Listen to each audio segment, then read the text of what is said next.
धाय, जो कोई बैठे धाय के बिन सिर सेती जाए।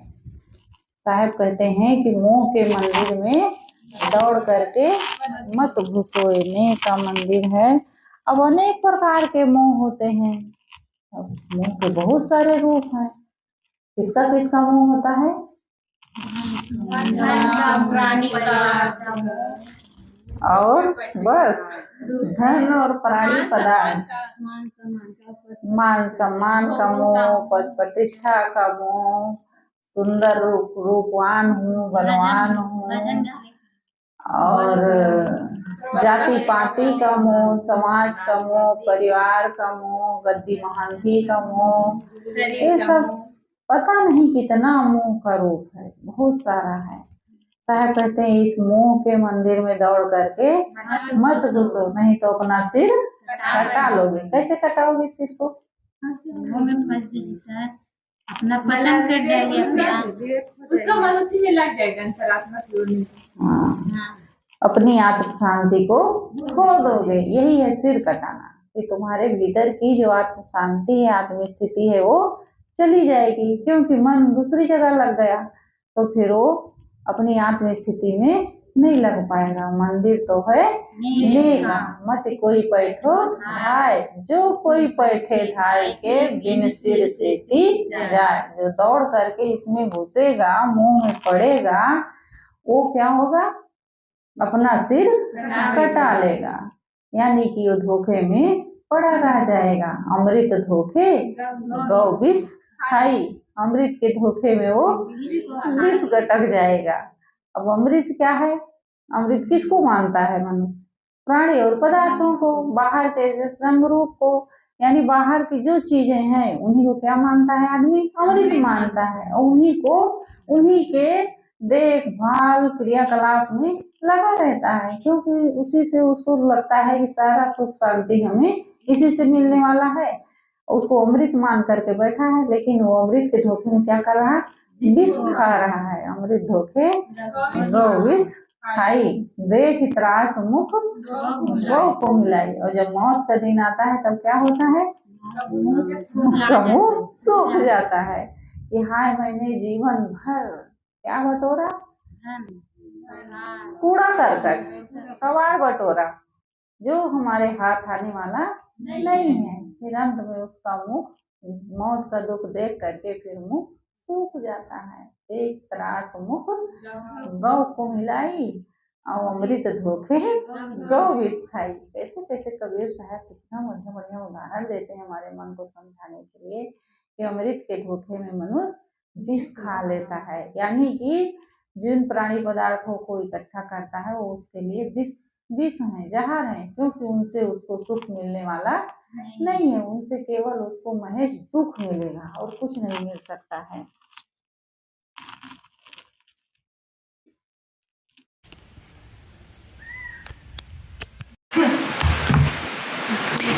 तो मोह क्या है? भयंकर बंधन है। इसको हमें जड़ से उखाड़ करके फेंक देना चाहिए।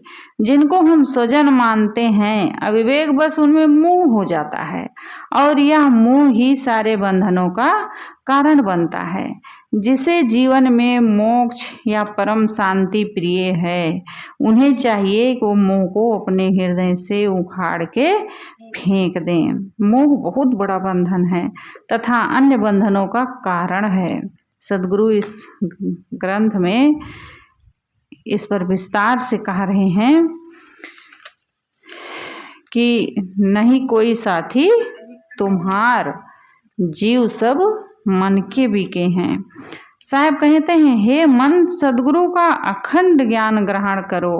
माता पिता पत्नी पुत्र पुत्री भाई भतीजे भगनी भाभी आदि के मोह में लगकर जीव दुखों में कूटा जाता है। ये जो परिवार जिनको अपना मान के बैठा है कि हमारे साथी बने हैं, उन्हीं के मोह में लगकर जीव दुखों में कूटा जाता है। इन सब की ममता मन में होने से ज्ञान की शक्ति एवं विवेक बल नष्ट हो जाता है। इनके मोह में पड़ने से माया मोह माया मोह मोहित कीना, ताते ज्ञान रतन हरि लीना। अगर इनके मोह में पड़ोगे प्राणी पदार्थों के तो क्या होगा, तुम्हारा जो ज्ञान रत्न है वो छीन जाएगा तुम्हारे पास से, क्योंकि उनमें लग गए। कबीर मन तो एक है, मन तो एक है। अब जब तुम प्राणी पदार्थों में लग जाओगे तो फिर ज्ञान धन कहाँ से इकट्ठा होगा। साहब कह रहे तुम्हारे भीतर का ज्ञान धन नष्ट हो जाए, जो तुम्हारे भीतर विवेक बल है वो नष्ट हो जाएगा। संसार के लोग मोह की फांसी डालकर जीव को भुला देते हैं। मोह की फांसी में पड़ करके लग करके आदमी भूला रहता है। किसका मोह? कुटुंब का मोह तो दुखों से भरा है, परंतु अज्ञान बस मनुष्य उसी में विश्वास कर बैठा है। कुटुंबी लोग परस्पर मोह तथा बैर करके जलते और जलाते हैं, अंततः एक एक कर संसार से विदा हो जाते हैं, और उन्हीं के विरह वियोग में मोह करने वाले का भी अंत हो जाता है। एक दिन जाति पाति सैया सुख संपत्ति महल मकान एवं सभी धन लूट और छूट जाते हैं। जिस जगह जमीन गांव आदि के लिए मनुष्य बैर हिंसा हत्या आदि करता है वे सब एक दिन छूट जाते हैं और शत्रु मित्र अलग ही रह जाते हैं। हाँ, इनके पीछे लोभ मोह काम आदि की चिंता ज्वाला जीव के साथ निरंतर बनी रहती है। एक दिन देह नष्ट हो जाएगी, वह चाहे गोरा हो या काला, पतला हो या मोटा, लंबा हो या नाटा। राजकाज फौज फक्कड़ कुछ भी साथ में नहीं चलता, केवल इनके पीछे हमें तृष्णा का रोग लग जाता है। तृष्णा का रोग कैसे लगता है? और बढ़ जाए और बढ़ जाए और मिल जाए मान सम्मान पद प्रतिष्ठा, इसी ज्वाला में वो दौड़ता रहता है। वर्ण और आश्रमों का अहंकार भी काम नहीं देगा। ज्ञान तथा आचरण से रहित होकर तो पशु पक्षी कृमि आदि खानियों में ही जाना पड़ेगा। अतएव सत्संग करके समझ लो मोह करना अज्ञान है। जहाँ जहाँ मोह करते हैं क्या है? हमारे मन का केवल अज्ञान है, इसे छोड़ दो। और विषयों में सुख मानना भ्रम और मिथ्या है। कबीर साहब ने बताया है कि जो अपने मन को अपने बस में कर लेता है वह कामादि शत्रुओं से लूटा नहीं जाता, अतएव वह संसार के दुखों से छूट जाता है। हे जीव, तुम्हारा कोई साथी नहीं है, कोई न साथी तुम्हार। जीव सब मन के बिके हैं, सारे जीव अपने मन के हाथ में बिके हुए हैं। देखते नहीं हो, अपने माने हुए मनुष्य रोज इधर से उधर अदल बदल जाते हैं। वे अपने माने हुए स्वार्थ के आगे अपना पराया नहीं समझते। हे पगले, इन मनुष्यों का तू क्या सा भरोसा करता है? आंखें खोल कर देखो, तुम्हारा कोई नहीं है। हे मन, तुम जिन जिन भोगों में सुख मानते हो और नाना न्याय अन्याय करके उनका संग्रह करते हो, उन्हें अन्य मनुष्य अपने छल बल से हड़पने वाले तैयार बैठे हैं। नित नौ उदल बदल सब जावे, जाने ना अपन परार। कौन भरोसा तिनका बोरे, देखो न नेत्र उघार। उनका क्या भरोसा है पगले? नेत्र उघार करके, यानी आंखें खोल करके, विवेक की नेत्र खोल करके देखो। जिन जिन से सुख मानो मनुआ, जिन जिन से सुख मानो मनुआ, सही दुख वस्तु लहार। तिनके घाती जीव सब हैं, छल बल तृष्णा रार। जिन्हें मनुष्य अपने छल बल से हड़पने वाले तैयार बैठे हैं, और जिन संग्रहित भोगों का तुम उपभोग करते हो उनमें तृष्णा का द्वंद्व लगा है। संसार के सारे भोग पदार्थ पूर्वस हैं, उनके बिछोड़ने में देरी नहीं लगती। देखो, प्राणी पदार्थ आज अपने थे वे कल बिल्कुल दूसरे के हो जाते हैं।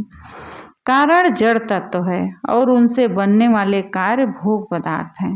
उनकी अखंड धारा बहती रहती है। हर पदार्थ का हर क्षण परिवर्तन होता रहता है।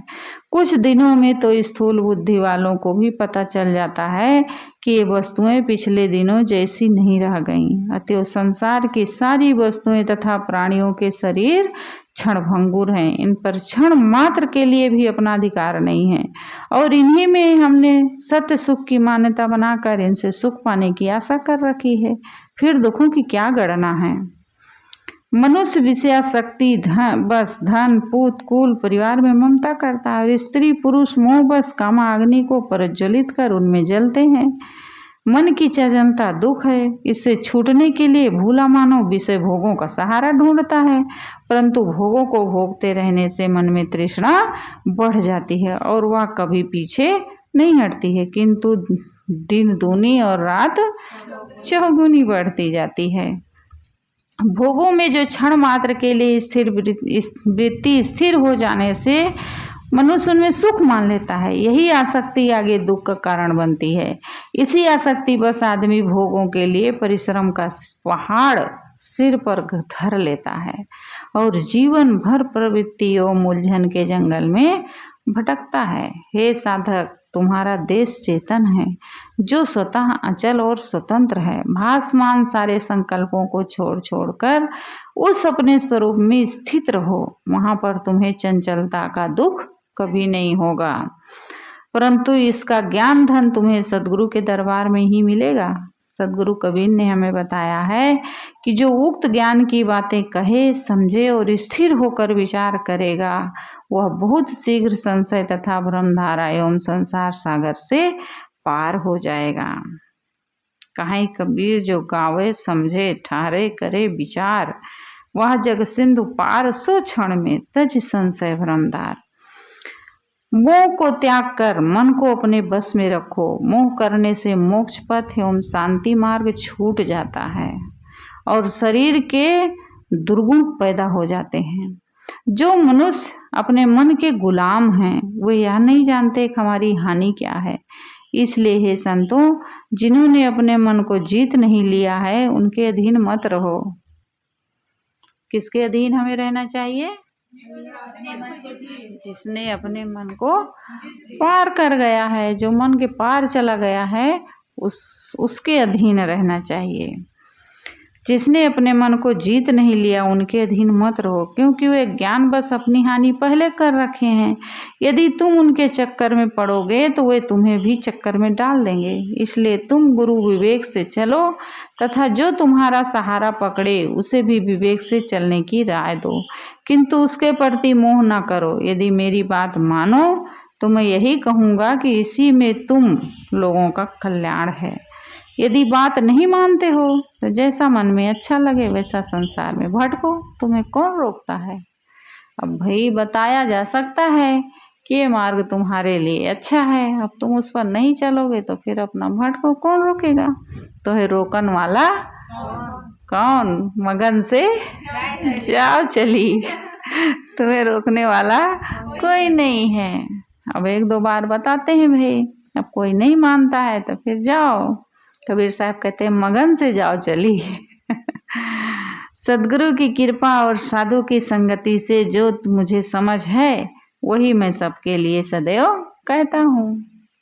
जो कुछ संत गुरु द्वारा सीखा गया रहता है, समझा गया रहता है, वही बताया जाता है अपने आने वाले पीढ़ी को।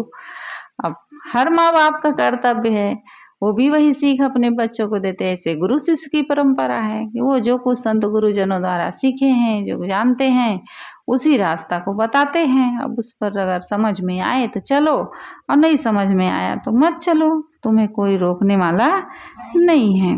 यदि दुखों से छुटकारा चाहते हो तो संसार का मोह छोड़ दो। अब बता रहे हैं भाई कि मोह मत करो, फिर भी करोगी तो फिर जाओ करते रहो, अपने ही दुख में पढ़ोगे। संत गुरु बता रहे हैं कि मोह मत करो, क्रोध मत करो, लोभ मत करो, राग द्वेष मत करो। गुरुदेव जी नियम भी लिख के टांग दिए हैं कि आश्रम में रहने वाले साधिकाएं आपस में राग द्वेष ना करें, क्रोध ना करें, वैर वैमनस्य मत रखें मन में। अब अगर वैसे कोई नहीं रखते हो, लेकिन अगर रखोगे तो फिर किसकी हानि होगी? गुरुदेव जी की हानि थोड़े होगी, अपनी ही हानि करोगे तो अगर तो यदि दुखों से छुटकारा चाहते हो तो संसार का मोह छोड़ दो। कहीं कबीर ते उबरे चाहे न मोह समाए। संसार सागर से कौन पार होता है? जानते हो। यदि तुम अपने शुद्ध चेतन स्वरूप को ठीक से समझ लो तो तुम कहीं मोह करो, इसका प्रश्न ही नहीं उठ सकता है। जो अपने स्वरूप को ठीक से समझ लेगा वो कहीं मोह नहीं करेगा, प्रेम करेगा, मोह नहीं करेगा। तुम अपने स्वरूप को भूल कर ही सबसे मोह का लासा लगाते हो। मोह क्या है? मोह क्या है? लासा का है। लासा है जैसे वो नहीं होता है, हाँ गोंद होता है, लासा होता है ना। क्या बुहार भाजी खाते हो, उसका जो फल होता है उसमें पूरा लासा होता है, चिपकता है उसका फल पकने के बाद में। हाँ, उसकी पत्ती ही मुंह में रखो तो कच्ची खाओ तो चिपकता है दांत। वो तो खट्टा डाल देते हो इसलिए वो बेचारा समाप्त कर देता है खट्टा उसको। तो ये मोह क्या है?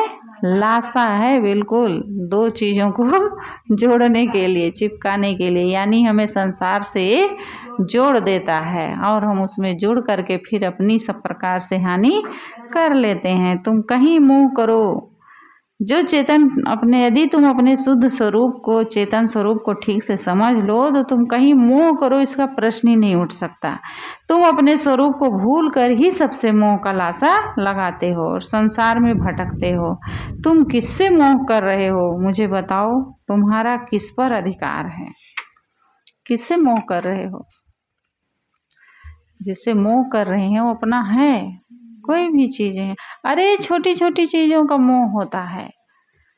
हाँ, बहुत छोटी छोटी चीजों के लिए मोह होता, छूट नहीं पाती है। कई चीजें हमारे पास हैं, रखी हैं, 2-4 हो गई हैं, लेकिन फिर भी हाँ इतना अच्छा है कैसे किसी को दे दूं, ये मोह ही तो है, नहीं छूटता है मन से, मतलब नहीं निकल पाता हाथ से।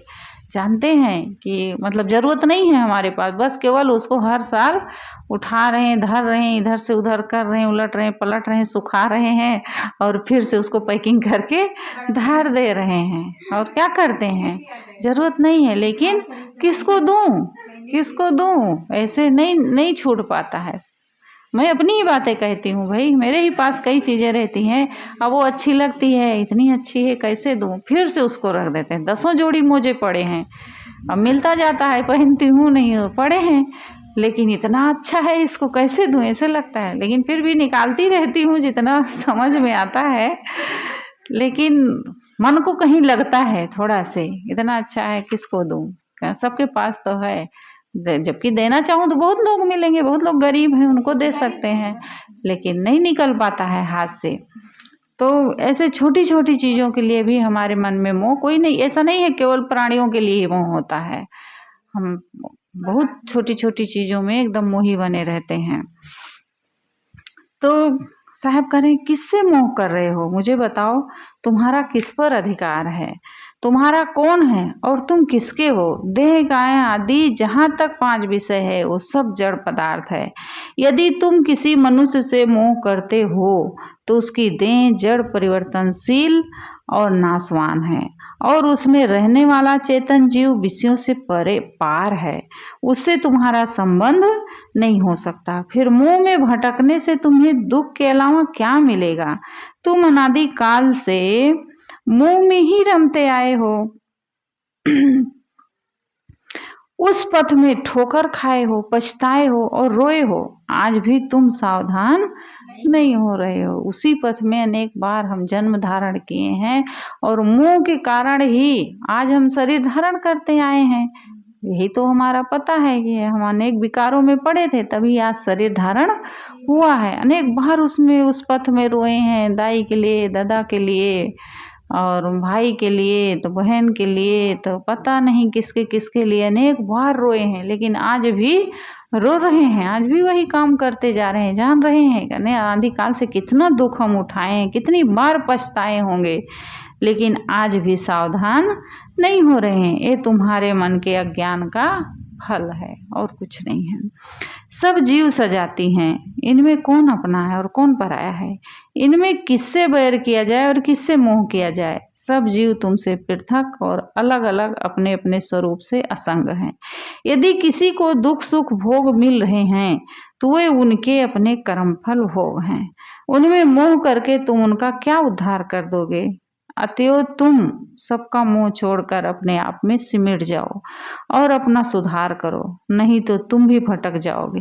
तुम परक स्वरूप सबके साक्षी हो, अतएव अब उसी साक्षी अवस्था में रहकर सबसे तटस्थ हो, उदासीन रहो और दृश्य विषयों की उपेक्षा कर दो। सद्गुरु परोपकारी हैं, वे तुम्हें सद शिक्षा देकर पार लगा देंगे। उन्होंने सबके कल्याण के लिए शुद्ध दया भाव से निर्णय वचनों की रचना की है। अभी भजन गाई है साध्या, अंतिम में क्या आया था? यही साहेब की रीत। आगे क्या रहा? आगे शरण आई सो सबही उबारे, यही साहेब की रीत। साहेब अपनी शरण में आने वाले सबको उबारते हैं। उनकी शरण में जो जाएगा विनम्रता पूर्वक, उसी को वो कल्याण का रास्ता बताएंगे। लेकिन अगर कोई जाएगा ही नहीं तो कैसे उसको पार लगाएंगे? साहेब की तो रीत ही है कि सबको पार करो, सबको शुद्ध ज्ञान दो, सबको विवेक वैराग की शिक्षा दो। वो तो अपनी सद शिक्षा सबके लिए दे रहे हैं, उनकी वही रीत है। लेकिन अब कोई जाएगा ही नहीं, या गया भी है तो अहंकारी बना हुआ है, समझना नहीं चाहता है, सुनना नहीं चाहता है, तो कैसे उबारेंगे? शरण आई सो सबही उबारे। उनकी शरण में जो जाता है वो सबको उबारना चाहते हैं। तो जो व्यक्ति अपना कल्याण चाहे वह उसे कहाँ थे? हाँ, सद्गुरु परोपकारी हैं, वे तुम्हें सद शिक्षा देकर पार लगा देंगे। उन्होंने सबके कल्याण के लिए शुद्ध दया भाव से निर्णय वचनों की रचना की है। जो व्यक्ति अपना कल्याण चाहे वह उसे धारण करे और उनके बताए हुए शुभ मार्ग पर चले। सब मनुष्य अपने मन के हाथ बिके हैं, इसलिए उनका मोह छोड़कर अपना कल्याण करो। यदि तुम उनमें मोह ममता करके कहोगे कि हम उन पर दया कर रहे हैं, तो ये तुम्हारी दया तामसपूर्ण होगी और इस दया के चक्कर में पड़कर तुम बंधनों के जाल में फंस जाओगे। फिर तो तुम्हारा कहीं छुटकारा नहीं होगा। सदगुरु कबीर साहब ने बताया है कि जगत का मोह जीव के लिए फांसी है। इसे मैंने विवरण पूर्वक दिखा दिया है। अब जो अपना कल्याण चाहे वह इससे छूट जाए। हे मन, भूल कर भी कहीं किसी से मोह ना करना। लेकिन अब ये मत सोच लेना प्रेम भी मत करो किसी से आप लोग, कबीर साहब कहे हैं, क्योंकि यह मोह ही दुख की जड़ है। जो तुम किसी मनुष्य को अपने अनुकूल मानकर उससे मोह करते हो, वही महान भूल बस है, भौसूल है। जिसे तुम अपने अनुकूल मानकर उससे मोह करते हो, वही तुम्हारे लिए महान क्या है? भवसूल है। सूल, सूल जानते हो? त्रिशूल। हाँ, यानी कि वहीं से तुम्हें पीड़ा मिलेगी। जहाँ से हम मोह करके अपना मान रहे हैं जिसको, वही हमें एक दिन पीड़ा देता है, पीड़ा मिलती है, उससे दुख मिलता है, क्योंकि वो छूटने वाली चीज़ है जिसमें हम मोह कर रहे हैं। छूटेगी तो दुख होगा। तुम किसी के मन, रूप, रंग, अंग, स्वभाव, वाणी, चाल चलन आदि को अपने मन के अनुकूल तथा प्रिय कर देखकर और उसमें सुख मानकर जो मोह करते हो, समझ लो कि ये क्षण क्षण बदल कर कुछ का कुछ हो जाएंगे। ये क्षण भी स्थिर न रहने वाले पदार्थ एक दिन तो पूरे ही बिखर जाते हैं। अपने प्रिय माने गए प्राणी और पदार्थ दूसरे के हो जाते हैं। कितने मनुष्य साथ में रहते हुए भी बात बात में इतना माख मलाल एवं क्रोध रखते हैं कि उनसे व्यवहार निपटाना मुश्किल हो जाता है। प्रिय माने गए नर हो या नारी या अन्य प्राणी या धन दौलत आदि पदार्थ, ये यदि साथ में हों तो इनकी सुरक्षा की नित्य चिंता का भार रहता है। इसीलिए तो साहेब अधिकतर करके चले जाते थे बाहर जंगलों में, बगीचे में, वहीं दिन भर रहते थे, किसी से व्यवहार ही न लेना पड़े। जितना ही व्यवहार लो उतने ही मन पर चिंता का भार पड़ता है, निभाना पड़ता है। प्रिय मनुष्य का मन बदल न जाए, पदार्थों को कोई छीन न ले, इत्यादि बातें सोचकर इन्हें अपने बस में करने का व्यर्थ प्रयास करना पड़ता है और अंत में अपने हाथ कुछ नहीं रहता। इसलिए मोह करना व्यर्थ ही नहीं, महाबंधन है। मोह करना क्या है? व्यर्थ का बंधन है। व्यर्थ का मोह कर रहे हैं, जब कुछ हमारा है ही नहीं और हम उसमें मोह कर रहे हैं तो व्यर्थ का काम तो कर रहे हैं, और उस व्यर्थ के काम को करके अपने लिए दुख का बीज बो रहे हैं। तो साहब कह रहे हैं मोह जो है हमारे लिए भयंकर बंधन है, इसे जड़ से उखाड़ करके फेंकना चाहिए। बोलिए सद्गुरुदेव की। बंदों सन्मुख बारिखी शीस भेंट